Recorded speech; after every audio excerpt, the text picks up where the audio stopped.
không khí vui mừng chào đón Tết cổ truyền năm mới Bính Ngọ 2026, Thảo Long Shop.org xin chúc quý khách hàng và quý đối tác một năm mới an khang, thịnh vượng, vạn sự như ý, mã đáo thành công, tân niên tân phúc, tân phú quý, tấn tài tấn lộc, tấn bình an.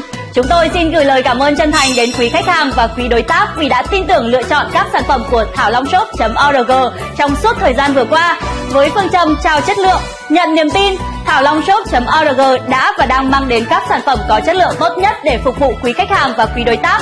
Chúng tôi cam kết sẽ tiếp tục phát triển và nâng cao chất lượng sản phẩm và dịch vụ chăm sóc khách hàng. Hơn nữa, để mang đến những trải nghiệm tốt nhất đối với quý khách hàng và quý đối tác trong thời gian tới. Sự ủng hộ của quý khách hàng và quý đối tác là động lực vô cùng to lớn để chúng tôi vững bước trong những chặng đường tiếp theo.